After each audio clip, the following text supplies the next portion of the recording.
está firmado en esta temática que nos han confiado.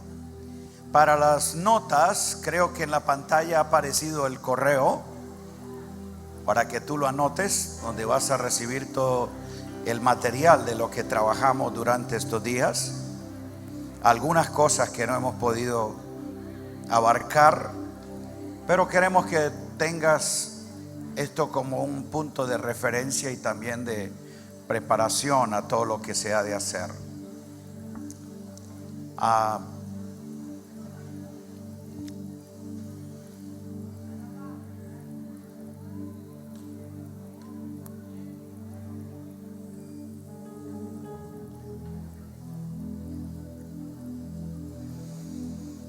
Aleluya. Yo sé que el cansancio y la intensidad de este tiempo, pero lo importante es que tu espíritu esté dispuesto. Diga, estoy dispuesto. Eso es importante. Ok. La intención de esta convocatoria era traer conciencia de la formación y desarrollo de una escuela de influencia y de transformación. Así que yo sé que todos los líderes que han venido de distintos estados, pastores, muchas gracias. Pero vamos a ir a una segunda fase y es traer una selección de la nación, ministros y líderes de influencia, para que a nivel de aula tengamos un planteamiento serio, profundo y estratégico de lo que es la capacitación, educación y desarrollo de esta escuela para un proyecto de nación. Así que usted va a estar pendiente de todo lo que vamos a continuar desarrollando. Y también el esfuerzo de cada uno de los pastores y líderes que han contribuido a que esto sea posible y sumado a la iniciativa de esta casa. La temática que me confirieron a mí es redescubriendo el propósito de la iglesia, precisamente para ser ese agente de influencia y transformación bajo una cultura gubernamental. Así que yo le animaría a que tú abordaras un estudio serio, profundo y disciplinado sobre la carta a los Efesios. La carta a los Efesios es una de las revelaciones eclesiológicas más profundas y prácticas que el apóstol establece para que comprendamos la naturaleza, el origen, el diseño, el orden, gobierno, misión y autoridad de la iglesia.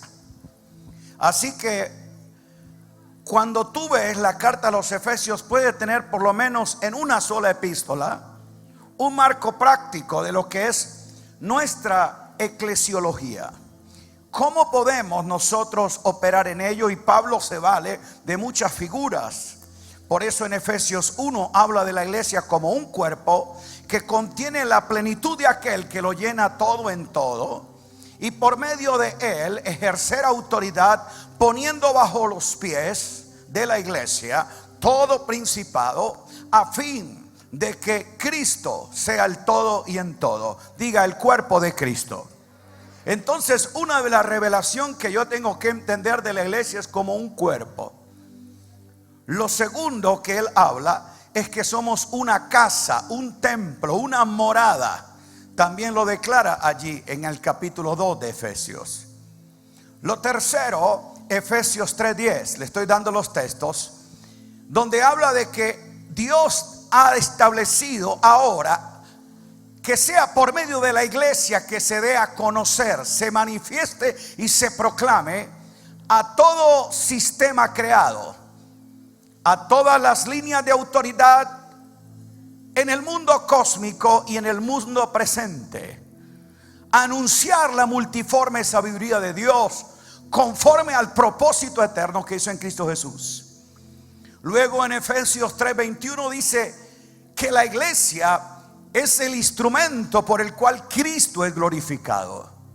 Por eso esa iglesia contiene la gloria de Cristo para que ella exprese a Cristo. Dice que a Cristo sea la gloria en él, en la iglesia. por todas las edades. Y finalmente habla en el capítulo 5 de que la iglesia es la esposa. Diga esposa. La iglesia no es la novia que se va a casar. La iglesia ya está unida con Cristo. Es la esposa. Porque la esposa tiene derecho legal de operatividad. La novia solo tiene que esperar el día de su matrimonio. Nosotros somos la esposa. Diga la esposa. La que tiene el derecho legítimo de la administración de la casa. Por eso el Señor reconoce intimidad. Con la novia no se tiene intimidad, con la esposa sí. Grite aleluya. Diga, soy la esposa, no la amante. La esposa que tiene derecho legítimo. Dentro de estas figuras es que queremos entender entonces el propósito por el cual la iglesia fue diseñada en Cristo y dada a conocer ahora.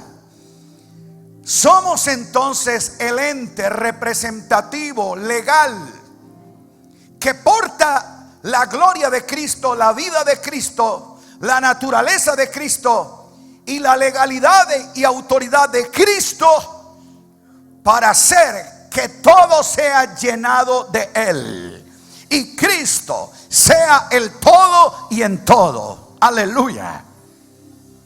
¿Cómo podemos entonces como iglesia ser ese instrumento de influencia, de transformación y desarrollar una cultura? Diga cultura gubernamental. Se define cultura como el conjunto de costumbres, creencias y patrones de conducta que usan los miembros de un grupo social para comunicarse y relacionarse entre sí en todas las realidades de su vida. Diga cultura. Entonces la cultura se expresa en actitudes, valores, conductas, costumbres, creencias que han sido mutuamente compartidas. Y en ese complejo de conocimiento, creencia, se influyen todos los elementos de esa sociedad. Por eso la iglesia es la que encarna la cultura del reino, porque ella es la única habilitada para darle culto al rey. Toda cultura desarrolla una expresión de culto.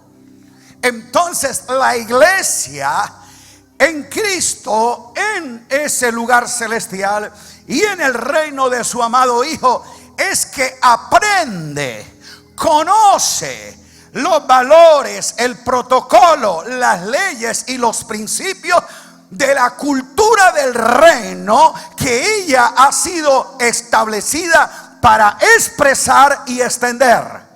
¿Está entendiéndome? Entonces, no es la cultura evangélica la que la iglesia tiene que expresar. Es la cultura del reino. Es la cultura del reino. Por eso es que Jesús, los misterios, la dinámica, las leyes y los principios del reino se los enseñó, se los reveló intencional y sistemáticamente a sus apóstoles, porque ellos eran los que iban a edificar la iglesia. La iglesia está edificada para que precisamente cumpla el propósito que se revela en Efesios particularmente. Diga cultura. Y la iglesia asume una cultura de reino, por ende es una cultura, diga, gubernamental. Yo sé que la palabra gobierno es un término abusado, lleno de vicios, y lo relacionamos con una política corrupta, pero no le tema al término. Ese se origina en Dios. El gobierno es de Dios. Él gobierna sobre todo y ha establecido al hombre en el Edén para que sojuzgue, ejerza gobierno y administre todo. Adán falló al plan, pero Dios no renunció al propósito. Él ahora tiene un Adán corporativo, que es la iglesia, el cuerpo de Cristo, que asume su posición de dominio. ¿Lo estamos entendiendo? Entonces, cuando hablamos de cultura gubernamental, estamos describiendo la forma natural de vida en que todo hijo de Dios incursiona en el reino para expresar la naturaleza, el carácter y el propósito del rey. Y como producto de ser introducido a ese ámbito, diga, el reino de Dios, él porta la naturaleza de rey. Diga, soy rey. Aleluya, créalo. Él nos lavó con su sangre y nos hizo, ¿qué es lo que dice que nos hizo? Reyes. Reyes. Por eso porto una naturaleza de realeza, porque reproduzco la naturaleza del rey, en quien yo he sido rey, nacido y engendrado para su gloria. Oh, aleluya. Que se provoque durante estos días el despertamiento del rey que hay en ti. Eres un rey. Y Él es el Rey de Reyes. Aplauda al Rey de Reyes. Ahora, y precisamente hoy estamos viendo un provocar del Espíritu, generando una revolución que está causando cambios trascendentales en la dinámica de la iglesia. Porque el Espíritu de Dios está quebrando ese patrón evangélico tradicional, donde la iglesia se ha convertido en una organización religiosa y ha dejado de ser un organismo vivo que reproduzca la genética del rey y que pueda expresar la cultura del reino. Aleluya.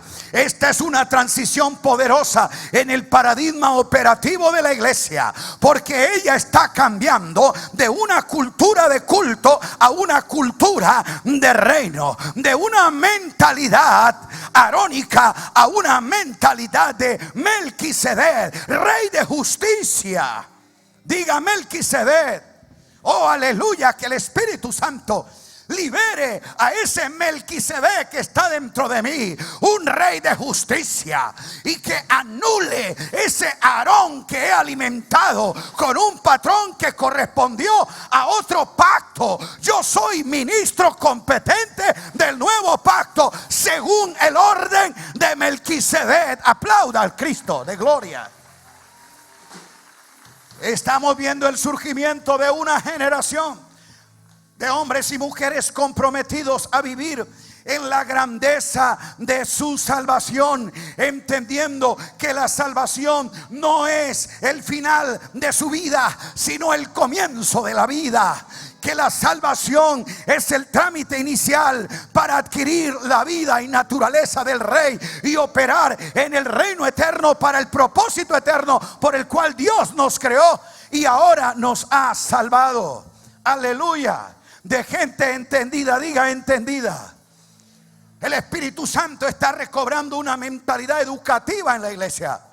Hemos pasado ya de ese nivel de entretenimiento a un nivel de entrenamiento, de formación, de capacitación. Diga entendidos, que resplandecen, que ejercen influencia, que tienen esa capacidad de saber en la verdad presente en la que Dios le ha establecido, en el pacto en el que le ha posicionado y en la realeza que le ha concedido para ser la expresión de una nación santa que anuncia las virtudes de aquel que nos llamó de las tinieblas a su luz. Grite luz admirable. Creemos en el rompimiento de estructuras y patrones tradicionales. Ya no son capaces de contener esa descarga agresiva y dinámica que el Espíritu Santo, por la iluminación de la palabra, está trayendo a la mente y al corazón de los hijos comprometidos a predicar hasta lo último el evangelio del reino de Dios, de gente que aplica en sus realidades diarias lo que es los principios y valores que esto encarna. Una generación que ha entendido que hay un desafío histórico en las naciones, porque hay una descensión, un desencanto entre los pueblos. Los sistemas ideológicos, los sistemas políticos, los sistemas socioeconómicos, cualquier tinte que se le haya dado, han creado un fracaso al desarrollo integral del hombre. Pero aquí es donde está la proclama de una iglesia entendida que sabe que no existe ningún plan de gobierno diseñado por el hombre que pueda redimirnos de nuestras realidades. Pero Dios sí ha diseñado un plan que todo sea restaurado y reconciliado en Cristo Jesús. Apláudale, aleluya.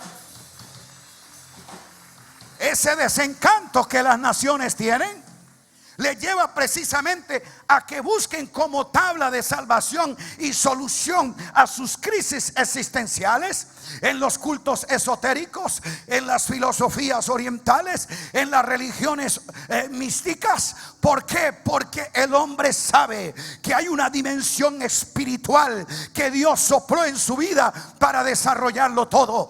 Pero a menos que se reconozca el espíritu de vida que nos ha dado la nueva vida, el hombre no puede experimentar la realidad de la vida. Aplauda al Dios de la vida, aleluya.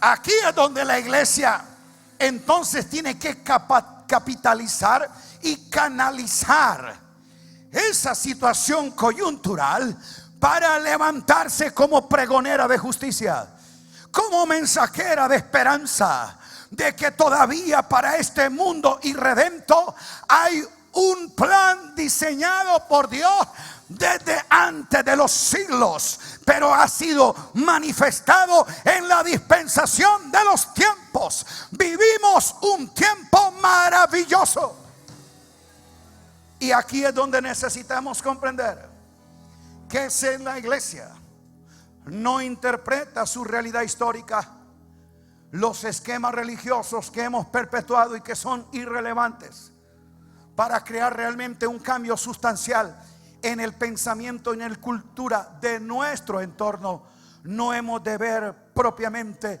la manifestación de lo que Dios se propuso en Cristo Jesús.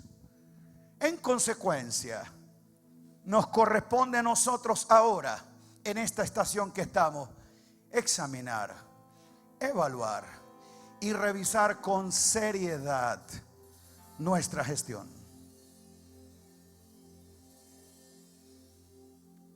Solo con gente seria y decidida a un análisis profundo, reflexivo y que nos lleve a cambios conforme al orden de Dios, hemos de ver algo diferente. De lo contrario, estaremos haciendo remiendos a un sistema que no funciona. Y Dios no nos puso para remendar el sistema, sino para manifestar lo que somos. Diga, hombres nuevos. Aleluya. La iglesia entonces necesita que su liderazgo, ese ministerio que Dios le confió para edificarla, apóstoles, profetas, evangelistas, pastores y maestros, que son los edificadores, con seriedad se comprometan a revisar el diseño, el plano de edificación, y puedan entonces, como iniciativa propia y ejemplo y modelo que el pueblo ha de seguir, mostrar lo que Dios ha establecido. Hay una sentencia: cual es el sacerdote, tal es el pueblo. En otras palabras, la iglesia que tenemos es el reflejo de los líderes que la enseñan. No culpemos a la gente. La primera responsabilidad Dios la asume a los que los ha dado como dones para que la edifiquen. Aquí es donde apelo a cada ministro edificador de esto, que pudiéramos nosotros enfrentar esta responsabilidad. Y rápidamente, lo va a recibir en las notas, quiero mostrarte algunos contrastes de cómo hemos venido nosotros trabajando con ministros evangélicos. Y estoy hablando del ministerio quíntuple. Ministros eclesiásticos. A que nos tornemos en lo que realmente somos. Diga, ministros del reino. ¿Qué es lo que somos? El ministro del reino tiene una cultura gubernamental. Y la interpretación que él tiene de Mateo 28 al 20, él lo ve con una dimensión de nación, de hacer de cada nación un discípulo de Cristo. Por lo tanto, él tiene un proyecto de nación.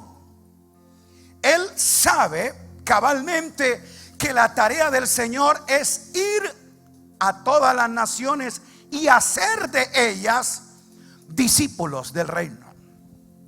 El ministro religioso con mentalidad eclesiástica cree que se refiere a plantar una iglesia de su concilio o denominación en la nación.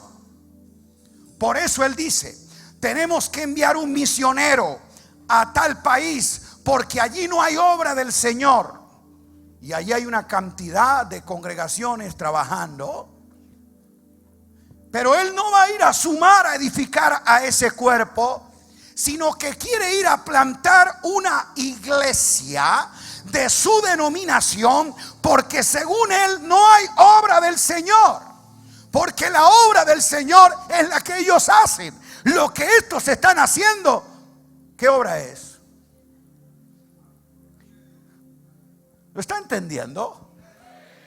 El ministro de reino no ve su concilio, él ve la nación. Por eso edifica, participa en una colaboración. Y entonces cuando agresivamente se enfrenta al proceso, diga proceso. Sabe que para ser discípulo a una nación tiene que haber enseñanza. Ir y enséñenle estas cosas que yo les he mandado. Y ahora entonces ustedes bautícenlos en el nombre del Padre, del Hijo y del Espíritu Santo. El ministro de reino entiende que bautizar a una persona no es meterla a un rito en agua. Eso lo piensa el ministro eclesiástico, que cree que con un rito la gente va a cambiar. La gente cambia cuando yo lo bautice, lo sumerja, lo meta debajo de, lo lleve hacia adentro de la paternidad de Dios, el señorío de Cristo el Hijo y el entendimiento de la vida del Espíritu Santo. Porque él sabe de que hay que hacer un proceso de enseñanza. ¿Lo estamos entendiendo? Por eso Pablo entendió que su apostolado de gracia y de verdad, Romanos 1:4 dice, yo recibí esta gracia y el apostolado para la obediencia a la fe en todas las naciones.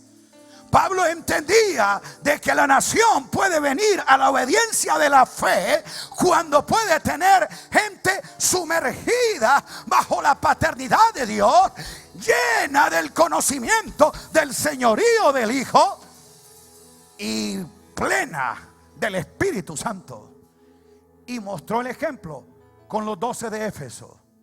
Bautizados en agua, no hicieron nada, pero él les enseñó el bautismo en Cristo, y 12 en año y medio que él estuvo allí trastornaron una ciudad. ¿Me está entendiendo? Oh, ministros con cultura de reino y mentalidad gubernamental, entonces capacitan, diga capacitan, edifican, desarrollan y envían los creyentes como sal y luz a sus comunidades. Ese es el que tiene mentalidad de reino. el que tiene mentalidad religiosa con cultura eclesiástica, él prepara los creyentes para que sirvan en las actividades culticas. ¿Aló? Por eso él está empeñado en que la gente le sea fiel a Dios. ¿Qué es ser fiel a Dios para un ministro eclesiástico? Que venga a todos los cultos, que ore, que ayune, que cante, que dance y sirva en un ministerio. ¿Cuál es su ministerio? Si es ujier, si es en la alabanza, si es tal cosa. O él lo entrena para que sea un fiel sacerdote en el templo, pero no es un eficiente rey en la comunidad. ¿Lo está entendiendo? ¿De qué me sirve tener un fiel ujier y un pésimo padre, un negligente administrador, un mediocre ciudadano? ¿Aló? Yo no entreno gente para que sirva en el culto. Yo entreno gente para que sirva en el reino. Y el reino no es la iglesia como templo. El reino es todo ámbito donde Dios expresa su forma de vida. Ministros de reino con cultura gubernamental tienen una cosmovisión bíblica donde el reino de Dios abarca todas las esferas de la vida. Diga, todas las esferas de la vida. El ministro evangélico religioso con cultura eclesiástica tiene un enfoque griego, seminóstico, dualista de la vida. Y él cree que hay la vida secular y la vida espiritual. Para él hay dos vidas. ¿Aló? En el reino solo hay una vida. En el reino no existe vida secular y vida espiritual. En el reino toda la vida es en el espíritu. ¿Aló? Por eso el creyente que es instruido con esta mentalidad, él puede tener una vida espiritualoide de apariencia, pero lo que él le llama su vida secular, ahí Dios no se mete. Dios no maneja mis negocios. Dios no tiene nada que ver como yo trabajo. La forma como adquiero el dinero, Dios no tiene nada que ver, porque esa es mi vida secular. Él separó la vida porque no entiende el reino. En el reino solo hay una forma de vida. Lo estamos entendiendo, porque comprendemos que todas las esferas de la vida corresponden al orden y al diseño de Dios. De Jehová es la tierra, no el mundo. El mundo como sistema es del hombre fuera del huerto, pero de Jehová es la tierra y su plenitud, y el mundo, los que en él habitan, son de él. Por eso todas las cosas son creadas por medio de Cristo, para Cristo y en Cristo, a fin de que Cristo sea el todo en todo. Aplauda a Cristo Jesús. Si tienes ese dualismo, entonces va a tener creyentes espiritualoides que son más espiritistas que gente espiritual, gente entendida. Cuarto, los ministros de reino con cultura gubernamental están edificando la eclesía como cuerpo influyente, infiltrado y transformador en el mundo, porque ellos entienden que la semilla del reino son los hijos de Dios, que Dios, el Hijo del Hombre, plantó en el mundo.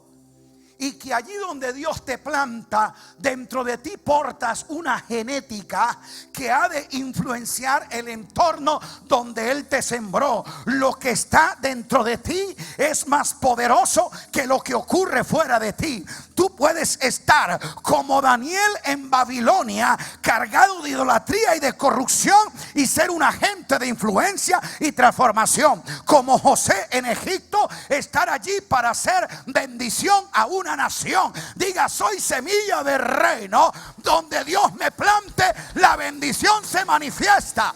Porque la bendición no me viene, la bendición sale de mí. Yo estoy totalmente bendecido. Soy la semilla de Dios en la tierra. Grite aleluya. Donde tú entres, ya escuchamos los testimonios. Como semilla de reino, donde había caos, tú traes orden. Donde había maldición, tú traes bendición. Donde había muerte, tú traes vida. Donde había oscuridad, tú traes luz. Porque eso eres. ¿Lo creemos? Pero los ministros religiosos con cultura eclesiástica, evangélica, no están edificando la iglesia. Están edificando templos para reunir la iglesia. ¿Qué es lo que están edificando? Templos. Porque ellos tienen mentalidad de templo y no cultura de reino. Por eso para ese ministro evangélico el templo se convierte en el centro de sus actividades, en el clímax de su éxito ministerial, la imagen que representa lo que ellos tienen y hacen. Porque ellos, su interés es el templo. Edifican el edificio, pero a las piedras vivas no las desarrollan. La verdadera piedra viva que tú tienes que ir edificando son los santos, equipados, entrenados para ser la eclesía que va al mundo a llevar la luz, y no que se encierra en el templo a cantar: ven Señor Jesús. Dígame no, ay, ay, ay. Los ministros de reino entonces enseñan a su gente a abrazar las comunidades, a estar presente en los sistemas para afectarlos, influenciarlos y transformarlos al orden y el diseño de Dios. Ellos entienden precisamente que tienen una mentalidad de nación. El ministro evangélico tiene una mentalidad de local. El ministro de reino una mentalidad de localidad. A él no le interesa el local, a él le interesa la localidad donde están. La vida de la ciudad, del territorio, no del local donde se reúne. Ahora bien, cuando nos generamos esa mentalidad templocentrista, que todas las actividades giran ahí, la gente tiene que venir ahí a buscar la presencia de Dios ahí, a buscar la bendición ahí. Ellos sienten entonces que ahí es como la guarida donde se sienten seguros. Por eso ese creyente evangélico aquí canta, salta, aleluya, soy libre, gloria a Dios.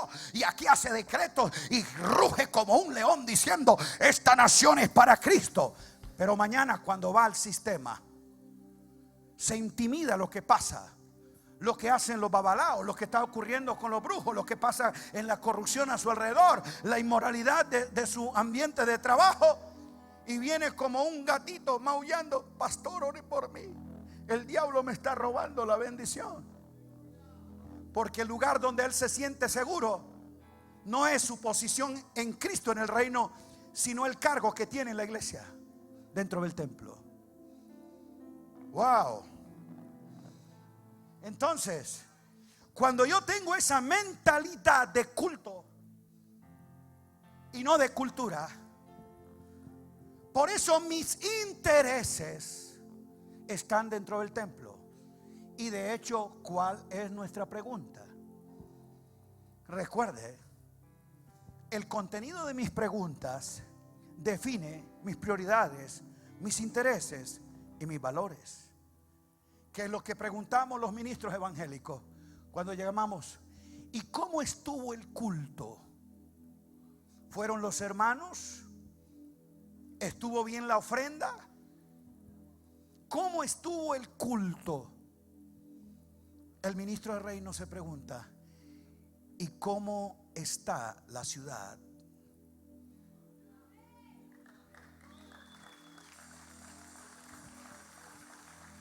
Su pregunta no es el culto, su pregunta es su mundo.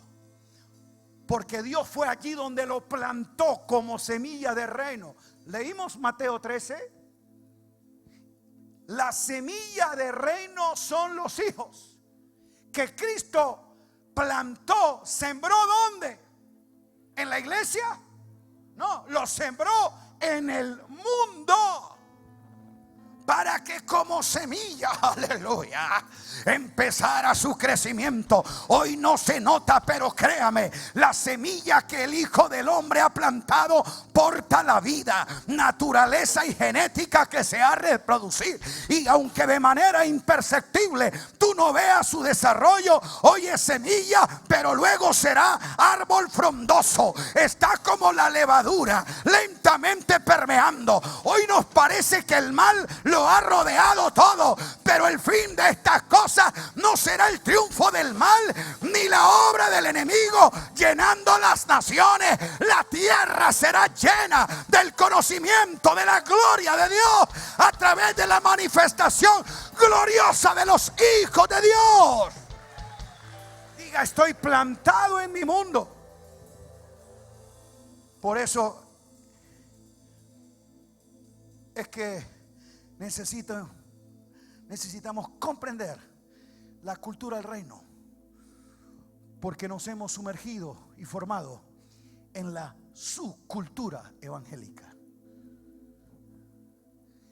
El reino es una cultura que se convierte en una contracultura para el sistema. Pero nosotros, como del evangelio del reino hicimos fue el cristianismo, aprendimos en la religión evangélica una subcultura, y es propio entrar al mundo de ellos. Van a escuchar cómo hablamos, cómo saludamos, cómo vestimos, qué reglas y normas guardamos, de qué manera nosotros actuamos. Por eso una persona del mundo, cuando quiere llegar al reino a aprender la cultura del reino, lo que aprende es la subcultura evangélica. ¿Aló? Cuando entra en nuestro ambiente esa persona que llegó a los 3 meses, ya saluda como nosotros: Dios le bendiga.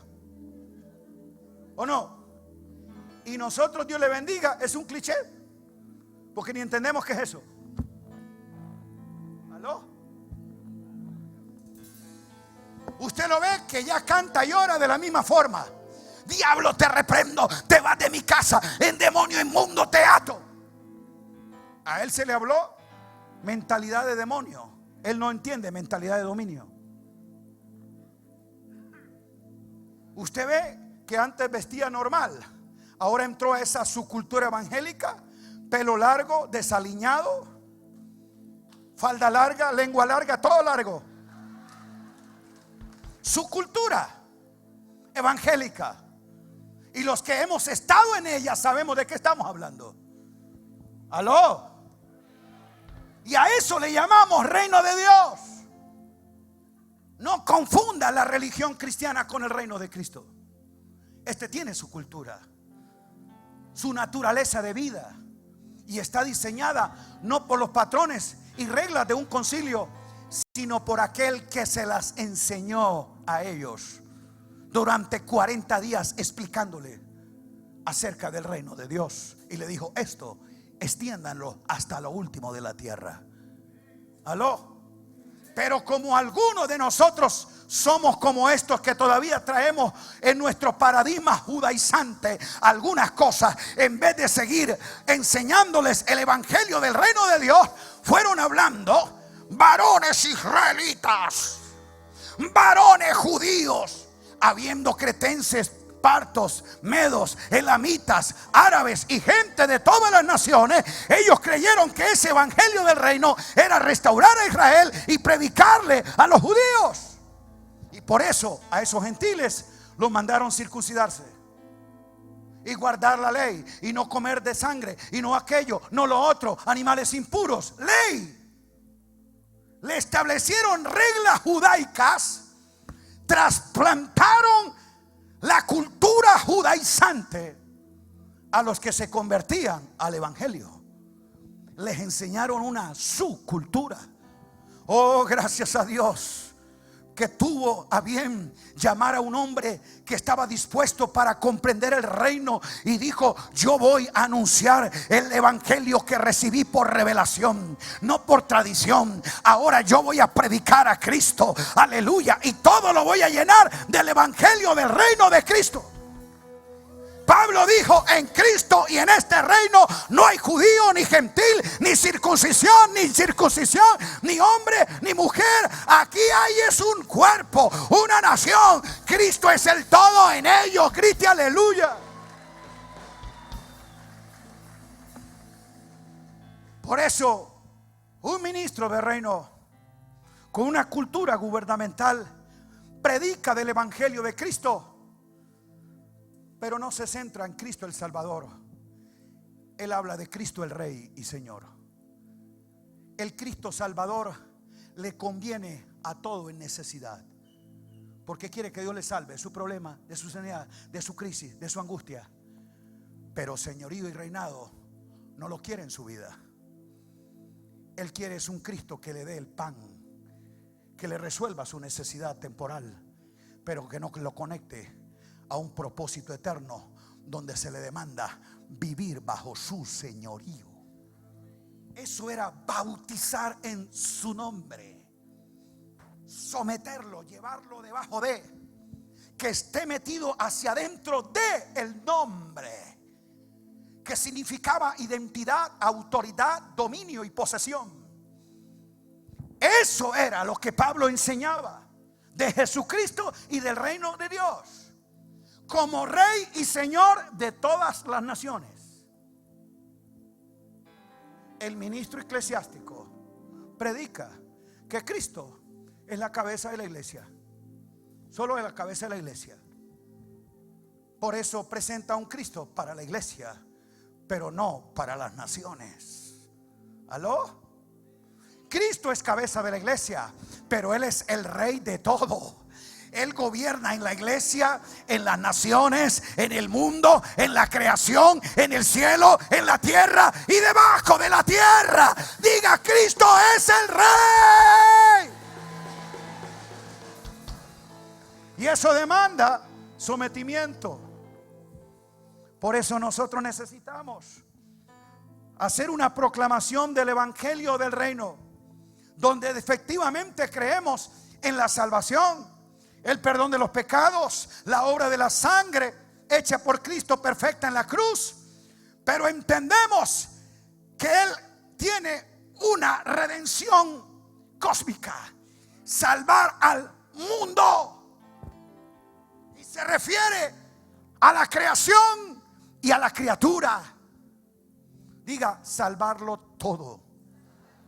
Y cuando aplicamos esta verdad del reino, entonces estamos llevando a la gente a la experiencia de que su salvación no es el trámite, el punto final para el cual se vaya al cielo y se libre del infierno. Salvación no es que Dios lo cambie de religión ni que le cambie de malos hábitos. Salvación es que Dios los saca de la potestad de las tinieblas, los introduce al reino de su amado Hijo. Es nacido de nuevo para ver y entrar al reino de Dios, no como el final de su vida, sino a la continuidad de un propósito eterno. Porque el pecado en el hombre lo que hizo fue interrumpir el plan y propósito que Dios tenía. Pero en la cruz Dios lo remedia todo, lo restaura todo, lo reconcilia todo, y el propósito continúa. Por eso yo entré fue al reino, para hacer que el propósito eterno en Cristo establecido sea llevado a cabo por la iglesia. Grite aleluya, la iglesia. ¡Wow! Gracias, Padre. Te plació hacernos partícipes de este reino, haciéndonos el cuerpo de Cristo. Diga: el cuerpo de Cristo. Como cuerpo de Cristo, según Efesios, se ejerce, como Pablo lo establece, el ministro del reino con cultura gubernamental. Piensa, ora y actúa con una mentalidad de dominio. Lo estableció como cabeza sobre la iglesia, la cual es su cuerpo.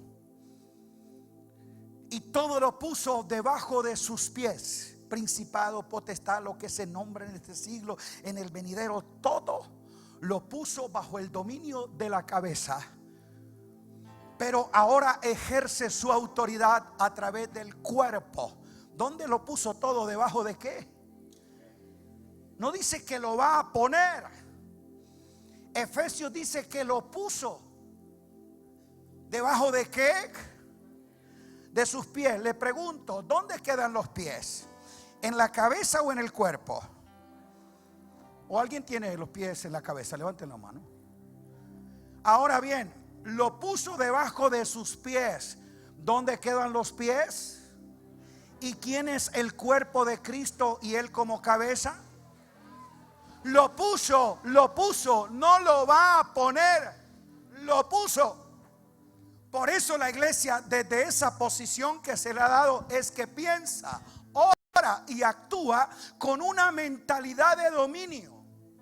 Ella no se ve peleando contra un diablo malo y unos demonios que están en los aires encima de ella, perturbándole, robándole la bendición y impidiéndole su operación. No, los demonios no están encima de la iglesia.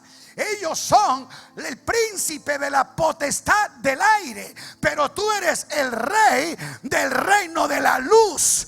Él es príncipe, pero tú eres rey, y el rey ejerce dominio y lo puso debajo de nuestros pies.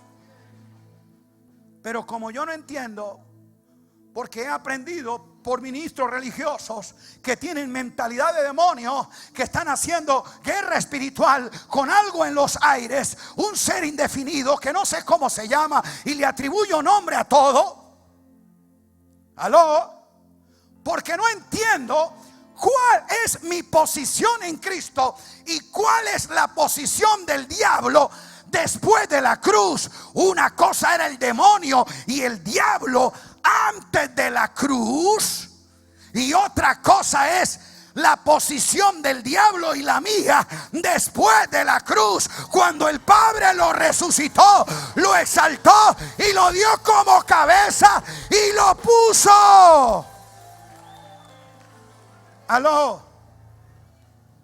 Pero a ese creyente se le proyectó que cualquier asunto que le pasa en la vida es el diablo, es el diablo. Parece que el diablo es omnipresente, está en todas partes. Que el diablo es omnisciente, lo sabe todo cuando se va usted. Por eso cuando iba a viajar, el diablo le escondió el pasaporte. Él sabía que tú ibas a viajar. Él todo lo sabe, él todo lo puede, y él está en todas partes. Porque tenemos una mentalidad de demonio. Y estamos pensando de que todo lo negativo que ocurre es producto de un demonio. Le ponemos nombre a cualquier cosa de demonio, porque no tenemos una mentalidad de dominio. Dice que todo lo que se nombra, llámese como se llame, ese demonio, esa enfermedad, eso que se nombra en este siglo y en el venidero, todo está bajo el nombre que es sobre todo nombre. Ya está debajo. Pero este creyente esquizofrénico está buscando dónde está el demonio para atarlo. Lo ata, no sé quién lo desata. Sí, porque oró, lo ato, lo echo fuera y lo envío a la mar. Y yo lo creo. Pero la pregunta es, ¿por qué vuelve a orar por el mismo demonio después? ¿Quién vino y lo desató? Tenemos una cultura de demonio, porque precisamente ministros ignorantes del nuevo pacto, que no conocen la posición en Cristo y la posición en el reino y lo que ocurrió por el sacrificio perfecto, nos han dado cursos de demoniología. La Biblia no es un libro de demoniología, es la revelación de Cristo, no el conocimiento del diablo. La Biblia no se dio para que yo conociera cómo se llama, cómo actúa, cuáles son sus rangos, dónde se origina, dónde está la cabeza, dónde está la cola. Saben todos los demonios de todas las culturas en los distintos países. Y a ti te dejan boquiabierto de todo lo que saben de los demonios. Yo quisiera preguntarle a ese ministro: quiero que me hables de la revelación del Cristo eterno. Explícame al Cristo eterno, revelado en el propósito del Padre y manifestado en toda la Escritura y en los 7 pactos. Él no sabe nada. Él no sabe del Cristo eterno y no puede enseñarme del Cristo que ha venido a expresar su dominio y que está con Adán en el Edén. Él no sabe que Cristo estuvo en el Edén, en el árbol de la vida, que estaba en el centro para llenarlo todo y al cual Adán ignoró y nunca comió de él. Apocalipsis dice que ese árbol de la vida es Cristo. Ellos no saben dónde estaba Cristo fuera del Edén, a través del sacrificio del cordero y la promesa hecha por la simiente de la mujer. Por eso el que entiende la promesa y camina en el cumplimiento sabe que es más poderosa la simiente que está dentro de mí que la serpiente que fuera de mí. La serpiente, dele el nombre que quiera y como quiera, lo máximo que puede hacer es morderte tu calcañar. Pero la simiente que está dentro de ti tiene el poder para destruirle la cabeza. No conoce la revelación de Cristo en lo que es el pacto edénico, el pacto adánico, el pacto noético. Él no conoce que el arca de salvación con una puerta y de 3 niveles era un símbolo, un tipo de Cristo para que el todo que por él entre será guardado. Él no conoce a Cristo en el pacto abrahámico, aquella simiente que le habló, de la cual saldría una nación grande. Él no entiende que esa simiente no era Isaac, esa simiente es Cristo, dice Gálatas. La simiente, no la simiente prometida a Adán es Cristo. La simiente prometida a Abraham, de la cual serían benditas todas las naciones y de la cual saldría una nación grande, que es la iglesia. ¿Cuántos creen que somos la nación santa, la nación escogida? ¿Cuántos creen eso? Él no sabe del Cristo prometido, del Cristo prefigurado, del Cristo profetizado, del Cristo que estuvo en el pacto mosaico. Allí estuvo simbolizado a través de un cordero que era la redención de Egipto. Un cordero que estaba mostrando su redención plena. Ellos no pueden ver como los israelitas a Cristo en el pan, en el maná que descendió del cielo. Ellos muchas veces no entienden que la roca que los seguía era Cristo. Diga Cristo. Ese Cristo estaba en el pacto davídico. Cuando se le dice a David: no faltará de tu descendencia un hijo que se siente para siempre en el trono. Y no estaba hablando de Salomón, estaba hablando del que vino, Jesús, hijo de David, del que Isaías dijo: su trono será para siempre, lo dilatado de su imperio no tendrá fin. El que vino y se sentó en el trono para siempre es el que ha estado siempre en el trono. Lo dejó por 33 años, pero el trono no se quedó vacío. Grite aleluya.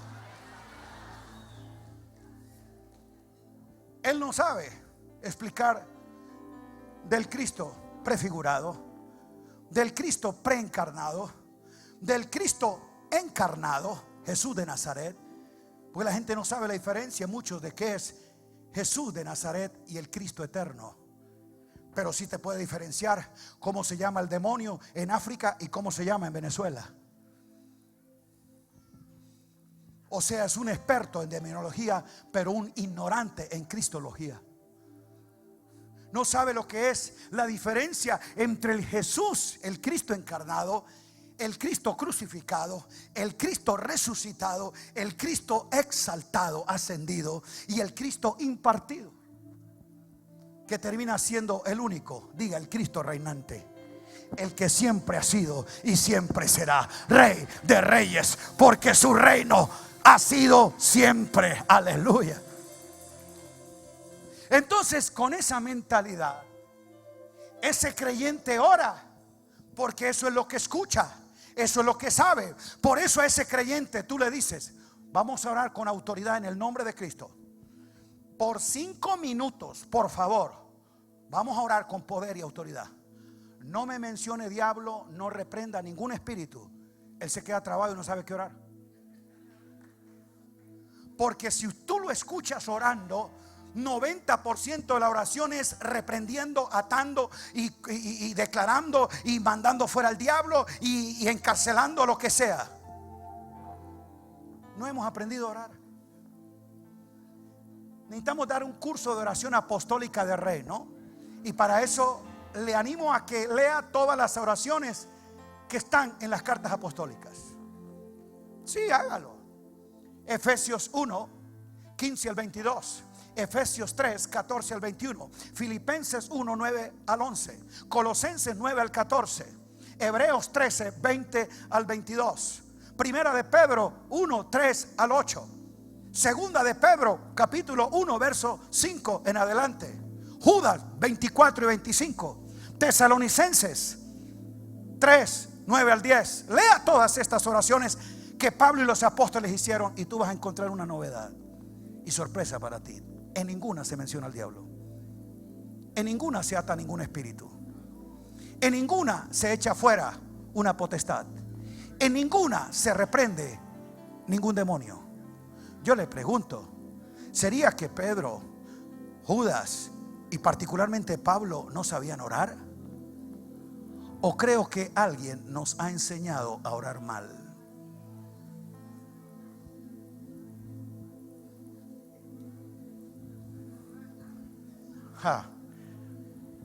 El creyente que es formado de esa manera es porque tal como es el pueblo, así es el sacerdote.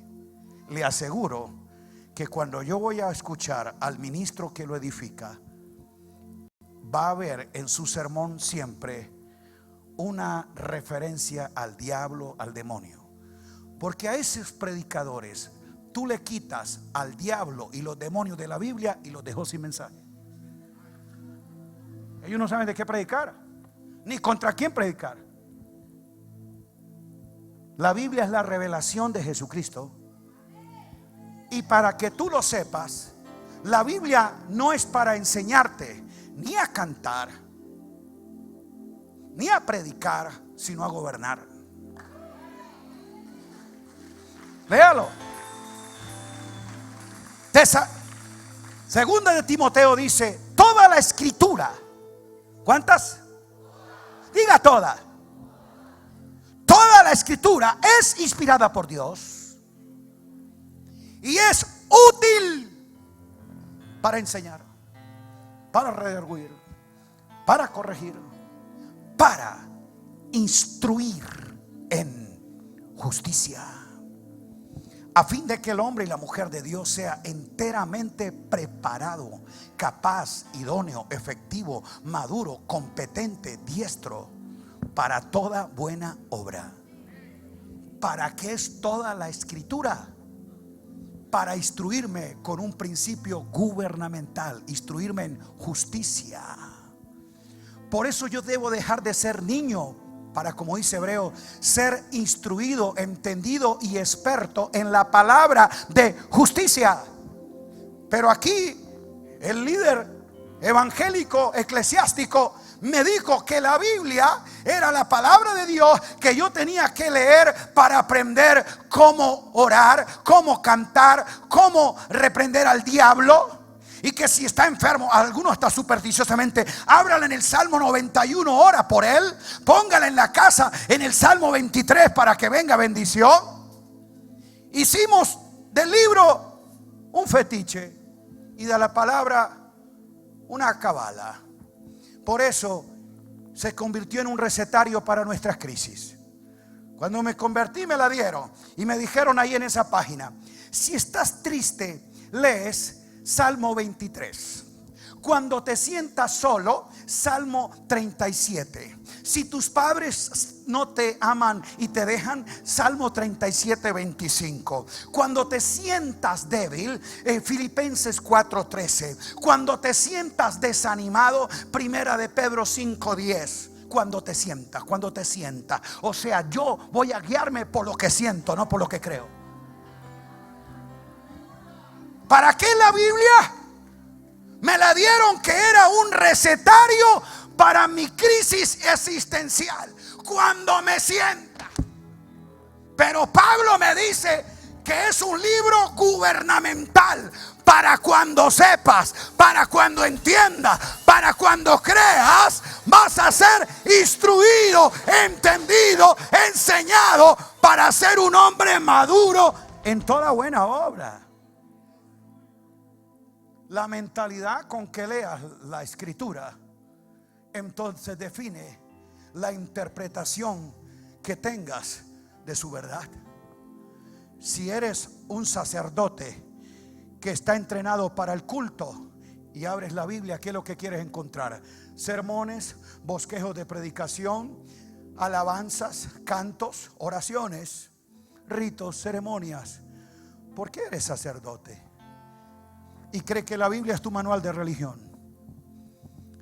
Pero si eres rey, cuando abres la escritura, quieres encontrar leyes, mandamientos, preceptos, ordenanzas, principios de justicia. ¿Aló? Toda la escritura está inspirada para esto. Eran más los puntos, pero ya usted sabe que va a recibir las notas. Le ruego que haga el contraste. Son 17 puntos de la diferencia entre lo que es ser un ministro eclesiástico con mentalidad y cultura evangélica y qué es ser un ministro del reino con mentalidad y cultura gubernamental. ¿Qué es lo que somos? Vamos, diga, ¿qué es lo que nos hizo Él? Ministros del reino. ¿Cuántos creen eso? A partir de ahora póngase de pie y levante su mano. Diga: renuncio a ser un ministro de culto y de la religión evangélica. No, pero dígalo con convicción. Dejo de ser un ministro de culto y renuncio a ser un ministro de la religión evangélica. Hoy decido ser un ministro de cultura de reino y ministro de reino según el orden de Melquisedec. Ponga su mano en su cabeza. Diga: tengo una corona de justicia, no una mitra del tabernáculo. Aleluya. Padre, en el nombre poderoso de Cristo Jesús, renunciamos y rompemos de nuestra mentalidad los esquemas que por tradición hemos visto. Pero necesitamos con seriedad, Señor, hacer un examen, revisión, replanteamiento de cuál realmente es nuestra elección y vocación. De cuál, Señor, realmente es nuestro llamamiento celestial. De cuál realmente es nuestro orden de ministerio. Hoy determino formarme, entrenarme y reproducir bajo un ministerio de reino, con una mentalidad de rey y en el orden de Melquisedec, en la palabra de justicia a los hijos de Dios. Y he de ver, Señor, una generación nueva de entendidos, de instruidos, de hombres enteramente preparados para gobernar en la vida, en el nombre poderoso de Cristo. Es gente que influye en el sistema, que como semilla de reino está sembrada en el mundo. Portan la vida de Cristo, tienen la autoridad y el poder de Cristo. Ellos actúan en la realidad de Cristo. En el nombre glorioso de Cristo, esta cultura, valores principios de justicia y de verdad del reino de Dios serán manifestados en nuestro mundo. En el nombre glorioso de Cristo Jesús, estamos creyendo, Padre, por el surgimiento para nuestra amada Venezuela y Latinoamérica, ministros competentes del nuevo pacto, entendidos en la cultura del reino, que manifiestan las inescrutables riquezas de su gracia y edifican una iglesia que da a conocer ahora a los principados y potestades, los sistemas ideológicos, filosóficos, sociopolíticos, producto del cosmos fuera del huerto del Edén, que el reino de Dios ha llegado a nosotros y está entre nosotros y se manifestará para siempre, desde la eternidad y hasta la eternidad. Y en el tiempo de nuestra historia, esta iglesia se compromete para expresar, para extender el reino de nuestro Dios y de nuestro Cristo. Aplauda su nombre para siempre. Aleluya. Y en ese nombre, que es sobre todo nombre, todo lo que se nombra, nosotros lo hemos declarado inefectivo, ilegal, y no puede operar en este ámbito de dominio. Oh Padre, nuestros hijos, nuestros nietos, nuestras generaciones venideras nacerán con esa genética de realeza, con esa mentalidad gubernamental, creativos, productivos, emprendedores, enteramente preparados. Sí, Señor, hemos de ver una generación entendida, diestra, competente, no a la mediocridad, no, Señor, al conformismo. Gente preparada para toda buena obra, porque por la escritura, la palabra de Dios ha sido instruida en justicia. Queremos ver, Señor, en los púlpitos de Latinoamérica la predicación del evangelio del reino de Dios, de edificadores entendidos en la palabra de justicia, formando, desarrollando e infiltrando en el mundo a los hijos del reino. No le temeremos a las tinieblas, ni cómo operen, ni cómo se llamen. En el nombre que sobre todo nombre, nosotros prevalecemos, reinaremos para siempre. Y la sentencia de este sistema ha sido ya dado. Y ahora en la autoridad de Cristo nos movemos a su ejecución total. Aplauda al Rey, aleluya. Un abrazo a todos, muchas gracias, amados colaboradores, que esta edificación sume a la vida de los santos. Gracias por compartir este tiempo. Mi amado Eduardo, cariño grande y respeto para ti. Mi apóstol Fernán, que la gracia de Dios te asista con sabiduría y este proyecto sea una realidad en Mérida, en Venezuela, y que se convierta en un referente para Latinoamérica. Amo mucho. Gracias, papá. Gracias, apóstol Basilio, Esther, muchas gracias. De verdad son muy amados, queridos en esta casa.